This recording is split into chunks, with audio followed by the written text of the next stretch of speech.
And the Seahawks do what they're supposed to do at home. Take care of business.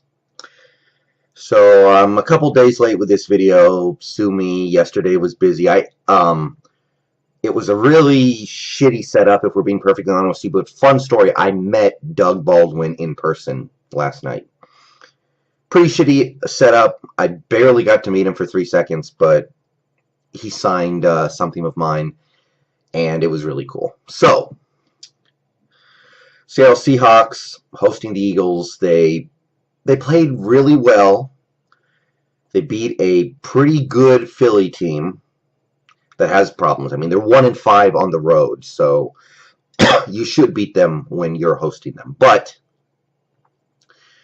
you don't feel great coming out of a game like this because of the nature of the game. So, starting with the good stuff, offense. Only thing you can say about these guys is the red zone offense it's a lot of things. It's the offensive line. It's running plays for Jermaine Kearse when you have Jimmy Graham and Doug Baldwin. It's a lot of things, but the only reason why this offense isn't one of the best offenses in football right now is the red zone offense.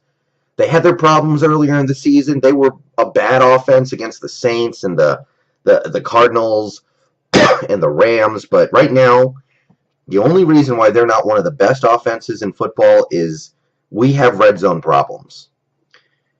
But we ran the ball effectively. We got production in the running game from multiple sources. We hit big plays in this game. C.J. Prosai, 72-yard touchdown run. Doug Baldwin, 44-yard catch.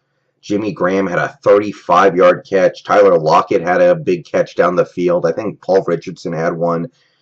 We find ways to make plays when there shouldn't be a play there, like the Jimmy Graham touchdown where the play is just dead. And somehow Wilson makes an impossible throw. Jimmy Graham makes a catch when he's really not open, and he gets into the end zone when he really had no business doing it just because he's a physical freak. For the most part, the offense focused on the key playmakers. Like I said, Doug Baldwin, Jimmy Graham, Tyler Lockett, even Paul Richardson. I love Jermaine Kearse. I really do. Jermaine Kearse is a fun player to have. I'm glad he's here, but he doesn't have that dynamic skill set that those guys do. He doesn't give you tremendous size, tremendous speed, tremendous hands. He's just a guy who plays football, and he catches a few passes a game, and it's great. And he knows the offense, and you're happy to have him. But, again, we throw it to him on 3rd and goal. And I'm just sitting there wondering, is that really the best you can do? I like Jermaine Kearse, but for the most part today, I felt like we ran the offense through the guys who the offense should be running through. Like I said, Jimmy Graham had a pretty good game. He had the nice touchdown catch. He had a long reception, 35-yard reception, I think, on a 3rd down. Doug Baldwin, who I got to meet after the game, like I said, big game for him and first career passing touchdown, which I'm still convinced Wilson dropped, but they didn't even look at it, so what the hell do I know? Offensive line played okay. Offensive line was competent. George Fant left for a few plays, but he's fine. Wish I could say the same about a few other people. Thomas Rawls looked like himself, which has not been the case this season yet. Finally looks like himself. Luke Wilson, good to see you back. Good to see you catch a dump-off pass on 3rd and 20. But you're back. It's great. Good to have you back. So the offense, they throw it to Jermaine Kearse more than they need to. I mean, Jermaine Kearse is like 4 for 14 in the last 2 games now. That's not good enough. Not when you've got Jimmy Graham and Doug Baldwin on your team, but that and the red zone stuff, and those 2 things are linked, believe me. But great job by the offense. Defense. When Jason Peters left this game, Jason Peters got hurt in this game. I thought we were just going to murder Carson Wentz the whole rest of the game, and I guess I kind of forgot that we don't have Michael Bennett right now, but I'll be damned if our defensive line wasn't getting a good fight against this Eagles offensive line that I thought we were going to handle pretty well. Again, I just forgot we don't have Michael Bennett, and that blows up everything. But pass rush was pretty good. Cliff Avril made a couple plays. Bobby Wagner had a sack. Frank Clark did some damage.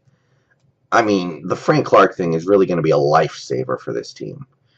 I mean, we were looking at, the Michael Bennett contract, which was about to become a huge thing this offseason.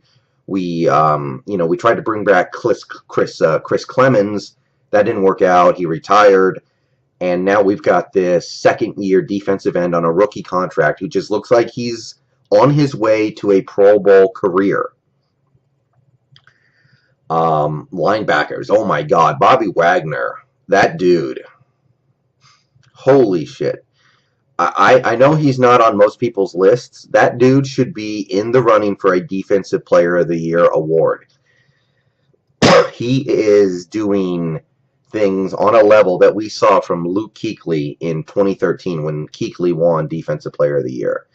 He's not as good in coverage as Kuechly, of course, but Kuechly's the best cover linebacker we've seen in a long time.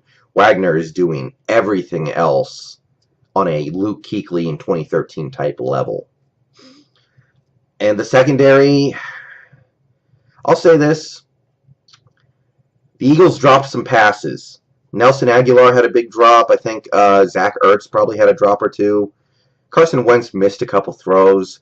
There were yards out there that the Eagles just didn't get. There were opportunities for them to do something.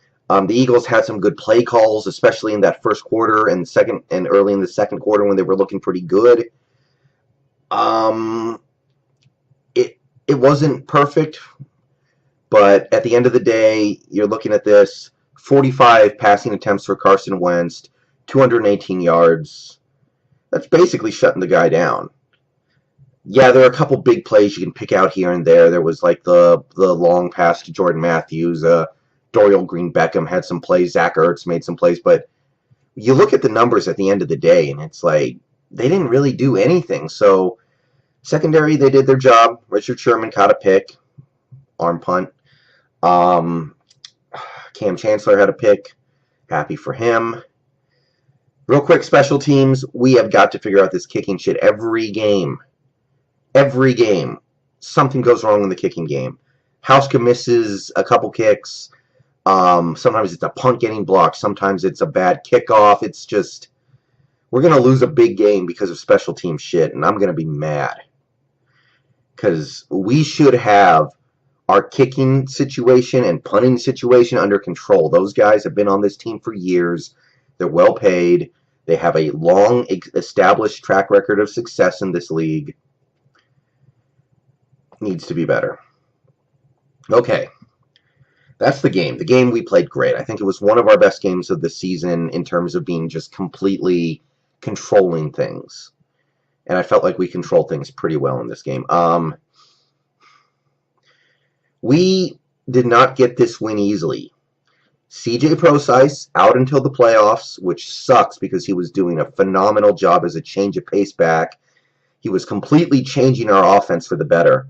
And now he's gone until the playoffs, and we're just hoping that he ends up being Percy Harvin. And he got hurt on a freaking meaningless play, which just makes it worse. George Fant, he came back, so that's fine. Earl Thomas, this one hurts. Earl Thomas has played in every game since he came into the NFL. Earl Thomas has been out there. He played with a torn, messed up shoulder in the Super Bowl. Probably out 1 week, might be out 2. You can live with that, but it sucks to have Earl Thomas miss a game. I mean, you think this defense was having problems without Cam Chancellor's leadership? We're going to have some problems out there without Earl. We better hope it's just the 1 week. Deshaun Shedd, who...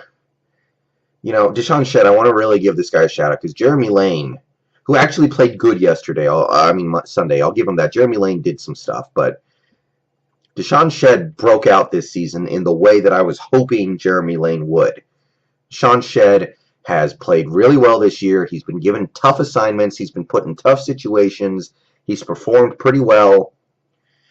Out for probably 1 week, maybe 2. Same thing as Earl Thomas. So that sucks because the depth at cornerback, I mean, we've got, I think, DeAndre Elliot playing meaningful snaps at cornerback. And in this game, he was getting, he was getting knocked around. He was not keeping up. He was not with the program. So that sucks. Fortunately, he should be back in 2 weeks. Important thing is really he'll be back for the playoffs. What sucks is we've got a couple games coming up that we could really use that extra push from some of these guys. So not having those guys sucks. Let's see here. Oh, Pope got hurt, but he just got here, so you don't really lose anything. It just kind of sucks because you want running backs right now, and Christine Michael's up with the Packers. I know the Eagles, they lost Jason Peters for part of the game. Darren Sproles and Ryan Matthews got hurt. Yeah, it was a body bag game, which sucks, but yeah, so this one hurt. We won, but it still hurts. And with the injuries that this team is going to have next week, I will be very impressed if they find a way to win. I'm not saying I expect us to lose necessarily, but if you fly 3,000 miles down to Tampa and you beat a decent Buccaneers team, I'll be impressed because you're not going to have a lot of things that you count on. All I can say is please let Thomas Rawls be healthy for the next 3 months. Because I don't even know what we're going to do if Thomas Rawls goes down next, because it's gotten so thin behind him. He's already probably carrying more of a load than he should, and now he's got... Just please be healthy for the next 3 months, Thomas Rawls. Please. Bennett coming back next week, probably. Great news. But on the injury front, otherwise, it is not great right now. So, good win. I'll be talking about this Tampa Bay game in a future video because there's going to be quite a bit to talk about on that one with the situation the team is in. See you guys later.